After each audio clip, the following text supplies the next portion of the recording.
Hello, good morning, good day, good evening, good afternoon. No, I got it wrong, didn't I?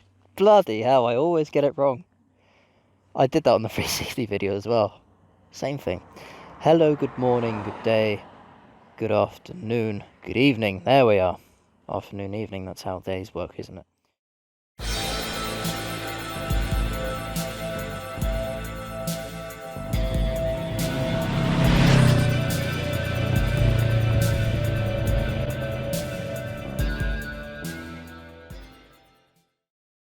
Safe riding. Shall we discuss? Or should we just ignore it? Nah, let's talk about it, because, well, it's something we all need to talk about at some point, isn't it?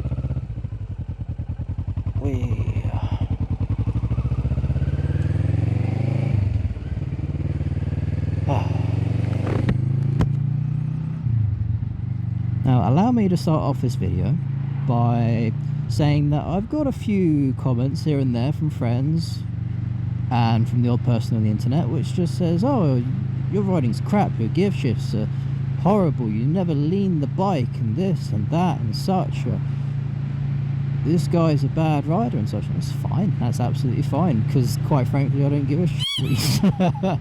Oh, can't say that. Quite frankly, I don't give a crap what you have to say about my riding, because for me, my riding's safe and it's yet to get me in trouble. I know that's a bad way of thinking about it, but it's all fine. We're all entitled to our own opinions. It's how we are, and that's what being human is ultimately, isn't it? Opinions and acting upon them, even if it means leaving comments on people's videos in a, well, unsavory manner. So let me put this out there straight away. I am no professional rider. I am not paid to do any kind of professional riding. I am not a expert in any field whatsoever. I simply ride a bike and make videos and enjoy my time on two wheels. Now, any safety tips I can give you can probably be counterintuitive to someone else. Someone else might also debunk it and say, no, that's completely wrong, you should do this or that or the other, which is fine. I find that some of the things I do are bad for other people, and some of the things other people do are bad for me. I feel comfortable riding the bike that I want, like I do, and ultimately for me, finding comfort in what you do is a major part of feeling safe on two wheels. That being said, not breaking the speed limit's often a good one for that, isn't it? Now, saying that as well, if I can sort of jump off the rails here for a sec. It's 30-mile-an-hour zone. There we go. Nice and comfortable. So, there is an idea that's floating around at the moment, and it might have been passed, where they want to put a speed limiter on all cars in Europe. Why? Oh, right, yeah, I'm a couple of miles an hour over the speed limit. I'm sorry. I will aim to do better. Speed limiters on vehicles and such, bad idea. Now, what we often see is, like, I can understand the point of putting a speed limiter onto a vehicle to an extent. I don't believe anyone needs to go over 100 mile an hour on the roads. That's just me. But then again, I am the sort of rider who sticks to the speed limit. There we go. Twitchy throttle, my god.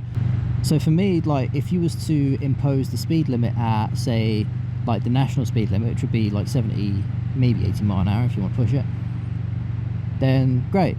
But there are situations where you need that speed to get out of situations, and they might be few and far in between. And in the ideal world, if everyone rode at the bloody speed limit, or if everyone drove at the speed limit and wasn't a colossal arsehole, then we wouldn't really have many accidents in theory, would we? No, but hey, this is the world we live in, and these are the views I'm seeing.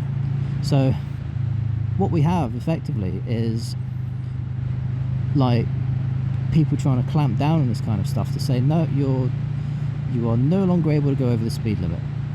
Now, if I can sort of drive the conversation further into a sense of, there's a story that was from the US, is from the US I should say,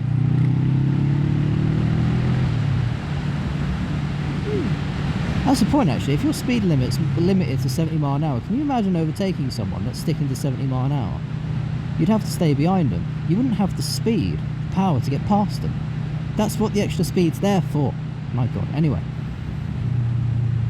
Calm. So, I believe it was a young lad who was driving a Tesla, and he had no right to be driving this car the way he was.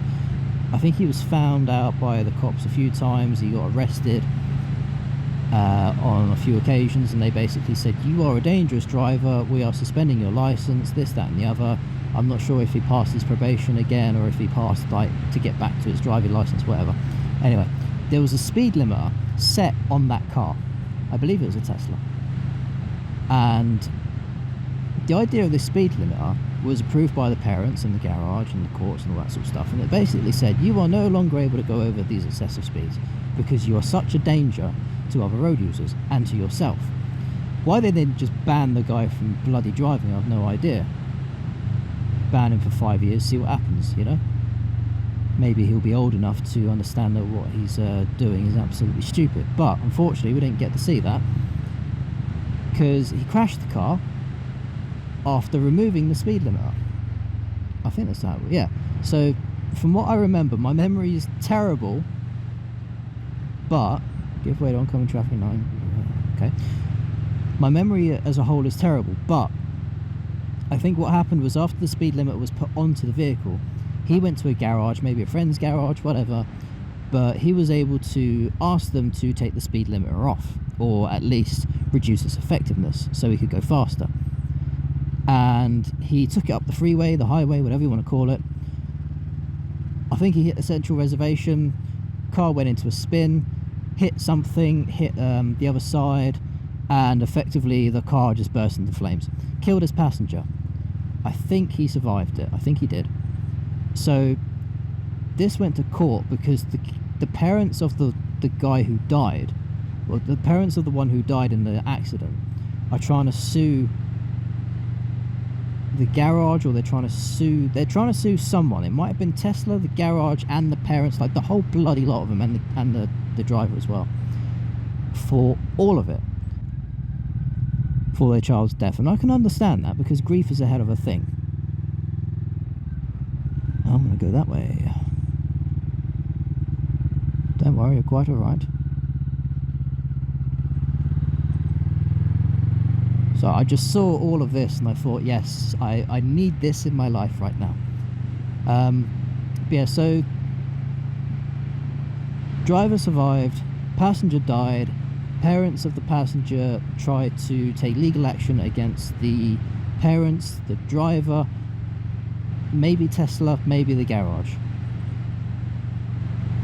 Maybe they also assumed that the speed limiter wasn't working properly as well. Maybe that's why they went off. I don't know. Anyway, so if this lad wasn't able to do stupid speeds, then his friend wouldn't be dead. At the same time, you need to overtake people, and sometimes that means going over the speed limit, because let me tell you, there are some really stupid drivers out there. I cannot tell you the amount of times or the amount of situations I've been in. I've pulled out of a area, out of a junction, and the person coming down the road has actually sped up to meet me, has actually tried to make their point that I'm not going fast enough pulling out, despite being on a motorcycle, right? And I can get for I've tried not to swear here. Oh, this rustles my jimmies, lads, let me tell you that. Despite having the opportunity, the time, the speed to pull out of this area, to get up to speed and go, this person took it upon themselves to go well over the speed limit, to catch up, to hang up my arse as if to prove a point. And this dual carriageway road, I got up to 70 mile an hour and a shot, let me tell you that. And they were right up my backside, and I thought, there is no way you could have got up my backside with how quick this bike is. It's not the fastest, but it's certainly no pushover, without breaking the speed limit, without being completely aggressive. And in situations like that, I would have just sped up and I would have just gone, and I did. If I didn't have the opportunity to speed up and to get away from them, arguably, if they didn't have the opportunity to break the speed limit in the first place and get right up my backside, then yeah. But let me tell you, there are situations, there's cause and effects, and if you remove the ability for people to get away from situations, cheers, then what you do essentially is just limit people's options to get into safety. And I know it sounds stupid and counterintuitive, but we do need the speed to get away from things. And sometimes you just need to pull over and stop and take a breather. But if someone's chasing you, you know, all these things add up. Anyway, so that's my very long rant on speed anyway, and some of the regulations they want to try and bring in. Now, you can lean a bike over as much as you want. You can scrape pegs, you can kit out your bike, make it lightweight, make it heavy, do whatever you want, put all the mirrors on it in the world. Some of those bikes, oh, there's a lot of mirrors. Bless the mods. Not a fan of it, but certainly looks fun. The idea of being a good rider is what keeps you safe. Now, providing critique on someone for not leaning the bike around corners and such, that's fine, because I can understand to a point that leaning the bike, depending on what tyres you have at the same time, depending on what lean angle and such like that, the road conditions, everything, right? Depends on how your tyres grip the road, and in turn depends if your bike stays upright, and depends if you stay on the bike in turn. Now, there are dangerous ways to ride, obviously. There are safer ways to ride, obviously. And what I find is the way that I ride is the most comfortable for me, and it's the way that I like to go about my business, because I believe that I am the safest riding the way I do, because there is a multitude of things I like to do as I do it. And saying that, there are coppers behind me. Be on your best behaviour, lads. So, turned away. Oh, you know, I don't know why. I always get nervous when I see a police officer behind me like that. I've got nothing to hide. It's just, oh, I've never been pulled over before. I've never been in trouble with the law in that kind of sense. Once upon a time, but that's not the story I'm willing to tell. So if those blue lights came on and they wanted me to pull over, I'd just be instant panic mode, job done. What to do. But yeah, so how much you lean your bike, how much you throw your weight into a corner, how stupid you react, how fast you want to go, it's all fine. But at the end of the day, it's all about safe riding, isn't it? There are safer ways to ride, there are more dangerous ways to ride. And what you need to do for yourself is to find out what works for you without pushing your luck, preferably. Ultimately, the best way of doing this is to go to additional training and various motorcycle schools, because you could take the same class with two different academies, two different things, trainers, and they might teach you different things. You'd be surprised. There's a lot that goes on when it comes to teaching someone to ride, and it's not just here's the clutch, here's the accelerator, there's the brake, off you go, whee! There's so much more to that. This is such a nice area, look at this. Is it a golf course? Oh, it's a golf course sort of thing. Oh, well played, never mind. Excuse me then. So, you know, as stated, you do what you feel is best. I would always say go get some help. If you're struggling with something, practice in the car parks, do whatever you need to. There is a YouTube channel, I think it's MC Rider, is it? He's a lad from Texas, I believe, and he has so many tips to keep you safe on the roads, to evaluate what's going on in situations and how you can sort of improve your riding.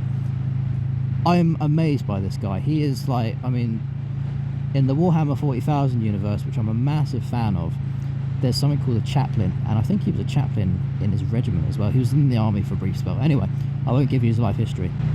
So if you do find yourself in need of practicing in a car park, or you need additional tips, if you don't feel comfortable on the bike, then the best way to get over that is to get on the bike in a really quiet area and just chill out. You know, I was too scared when I was younger to drive a car, because I'd be sat there with a cup of tea waiting for my lesson to start, waiting for the instructor to turn up. I'd be sat there with a cup of tea, just shaking, more shaky than this road. I'd just be like that, and it was the most horrible feeling. Nerves, anxiety, everything, doubts just settled in. They just embedded themselves in my mind. But once I got behind the wheel and I was actually driving the car and the nerves went, I was fine. I was golden. It's like getting up on stage and performing in front of people. You know, stage fright, but driving cars. It was the most horrible thing I think I've ever experienced, like emotionally. So to get your confidence up, don't be afraid to say, look, I need help. Don't be afraid to say, teach me something I don't know, or, you know, maybe I don't know everything. Maybe I'm not the safest driver or rider in the world. Maybe, just maybe, I need a bit of extra education on this. Where you go? Wow. And that's all from me. So have yourselves a good one. Enjoy. And ta for now.